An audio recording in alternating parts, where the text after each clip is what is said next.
But I'm not trying to prove the existence that there is one girl, just one girl, who currently has more than a 20% charge on her iPhone. I like to answer questions that I get on YouTube, so let's get to it. My biggest question: by becoming recognizable from YouTube and showing personality, do you feel like this is going to define you and your contribution to music? I guess this has turned into a multi-part bigger question, so for part 2, at this point, are you satisfied with being a YouTube personality, or would you be more satisfied as playing Austin City Limits Festival around the 5 to 7 p.m. because those are the solid slots? I am sure both would or do pay the bills. And part 3 of that original biggest question ever: do you feel like you've sacrificed some of your musical take-me-serious talent for gaining YouTube views by becoming a personality? So this is actually a really good question, and it's something that I have actually seriously considered throughout the course of doing the YouTube channel.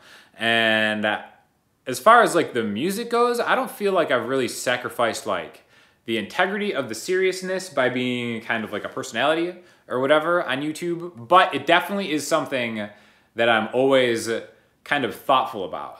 As far as a lot of I feel like I would have a pretty good chance of making a viral comedy music video if I wanted to go that direction. And that's not really something I would want to be known for, because I guess at some point I do kind of want the music to be taken seriously, but at the end of the day I don't really care too much. That being said, I am thinking about doing a really stupid Christmas parody video, which is why I got that guitar down here. But yeah, so as far as my contributions to music, I don't really think about that so much. I don't really care as far as if I could make a career out of just doing this and teaching and playing occasionally, that's just as fine by me as just playing live to bigger shows and kind of doing that. So some people just really like that kind of gigging lifestyle. I truly don't care, as long as I'm just kind of keeping it real, having a good time, as I have been with a lot of my friends and stuff like that. I am totally fine just doing the one-man production, kind of cranking out my own original music on the channel. And I definitely value you guys' feedback. And I think it's kind of cool that the original music that I do release on this channel it might not get as many views as some of the teaching stuff, but it gets a comparable amount of views a lot of the time.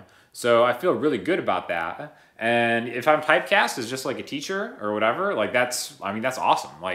It's an honor to be thought of as a teacher and to be able to help a lot of people doing that kind of thing. So to answer your question, I guess I kind of think about it a little bit, but in no way do I feel like my artistry is suffering or being compromised by doing the YouTube thing. But it is definitely something I have thought about, and something that I do kind of continue to kind of walk a fine line between. But definitely I'd love to hear you guys' thoughts on that as well. You're a little too fast.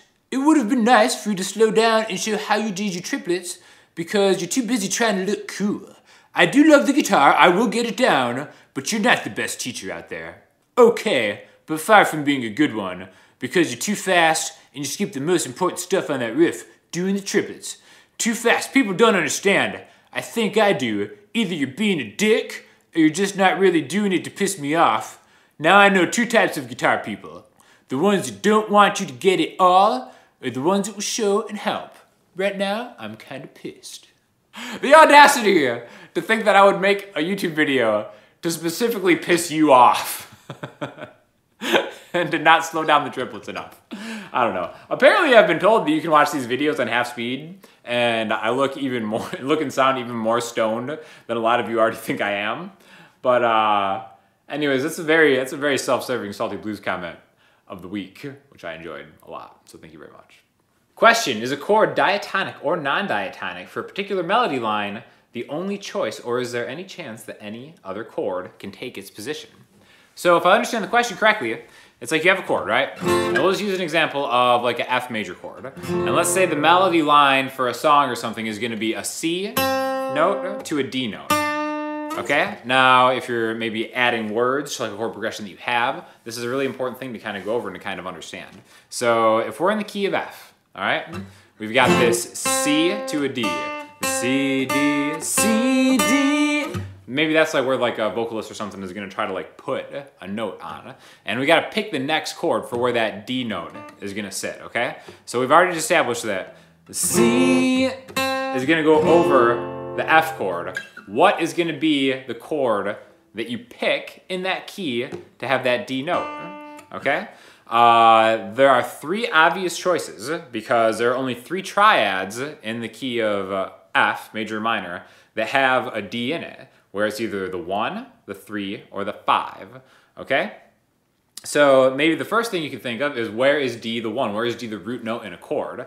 In the key of F, it happens to be a D minor, because if you count through F, G, A, B flat, C, D, that's the 6th chord. So that would be D minor. So you could have C to a D, and then kind of like, you know, have that D note in the chord. Or if you're thinking of kind of like using your voice to, you know, create a harmony in a chord, you could have the D on top of the chord, in which case you'd have to find out where D is the 5th of the chord in the key of F. All right, so if you kind of go through that, you'll see that the 2 chord in the key of F, G minor, has D as the 5th, all right?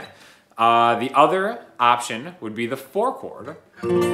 That's where D is the 3rd. So in F, it would be B flat, C, D, all right? So those 3 major or minor chords have a D in there that you can kind of choose to do. So I've got another lesson on this if you want to check this out, but basically the difference would be like C to a D, or C to a D, or C to a D.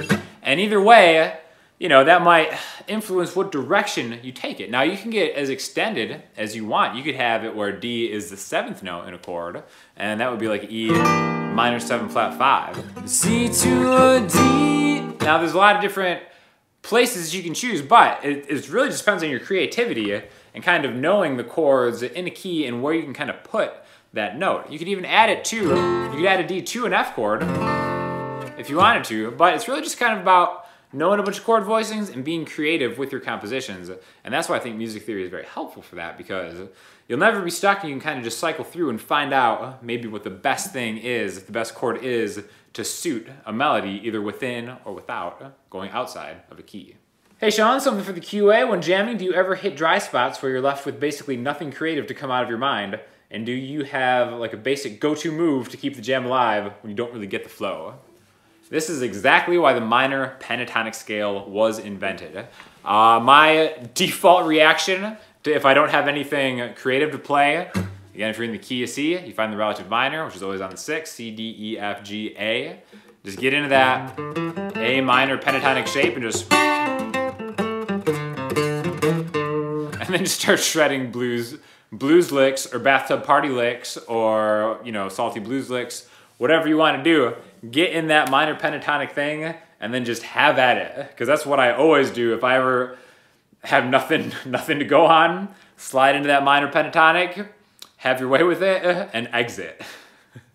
What are some good pedals? I'm not a beginner, but I know 0% about them. So if you feel like you're ready to get into pedals and you don't know anything about pedals, I think you should get a multi-effects pedal, because then you kind of find out maybe what effects within that you like. Even though generally the school of thought is that individual pedals might sound better than a multi-effects pedal, which is definitely a debate that a lot of people are having. Multi-effects pedals are just a great way to kind of get everything for cheaper, usually. I remember when I first got my first multi-effects pedal, it was eye-opening, and then I kind of discovered what type of effects I wanted, which I think is a way better route than maybe just buying like a nice distortion pedal and like a ridiculously cool chorus pedal, and then finding out that like you don't even like those effects anyways. So get yourself just kind of like a cheap multi-effects pedal. For my playing, the first 2 pedals I got were a Big Muff distortion fuzz pedal and an MXR carbon copy delay pedal, and that was really cool for me. I think that's a good place to start individually, but it's really just about, you know, finding your own voice on guitar, and a multi-effects pedal is a great cost-effective way to do that. This may beat out the White Stripes cover as my favorite version of this song. This video gets TTBTU, 2 T-bone thumbs up. And here's a question for you. Why is it that so often the stripped down 1 guitar, 1 vocal version of the song is so much better than the full band album version? Keep up the great output. So this is in response to the Jolene cover I did with Allie, which I will link you to if you haven't checked that out. I think it turned out pretty good. But just to kind of, not saying that my acoustic versions are better than like the live versions or the produced versions at all, But I'm kind of with you. Like sometimes I'll see maybe an acoustic performance of a song by the artist that did the whole thing. And a lot of times I'll be like, wow, this acoustic version is like way better.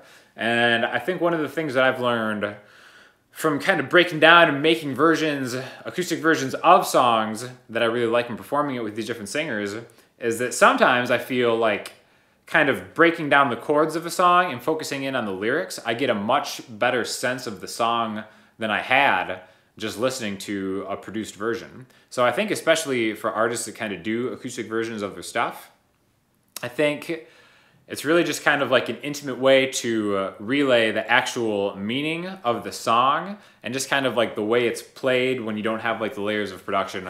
Just gets down to that kind of raw, emotional thing that is just a great way, like I said, to kind of convey whatever it was that the artist was kind of like feeling. And, you know, kind of the lyrics have much more of a gravity, I think, in those situations. And I know some people don't really care about the lyrics to songs. I definitely am one of the people who do care, and it's kind of hard for me to listen to like painful lyrics, even if it's an awesome band of awesome musicians, Fish. And really, that's just kind of my opinion on why sometimes acoustic songs actually sound better than the really highly produced, sparkly production album versions. So for listening homework this week, I'm going to link you to a cool video that I found, which is Brian Johnson, lead singer of AC/DC, rocking out one of the most classic rock songs of all time with one of my favorite bands, Muse. And I think it is an excellent example about how a solid band with master players can still make a song sound their own while playing a really relatively straight version of the song. So Matt Bellamy on guitar, like if you listen to him, like he's playing note for note how most people would play this song, but still he's still like 100% sounds like Matt Bellamy, which I think is almost kind of like the ultimate level of musicianship, where you can play anything and still kind of sound like yourself. And that just comes down to like, you know, his tone and kind of like the way his rig is set up and everything. So I think it's a pretty cool cover that I really enjoyed. So check it out and let me know if you have any questions or comments on the YouTube comments, Instagram, Twitter, or the website, and I'll talk to you all soon. Thanks a lot.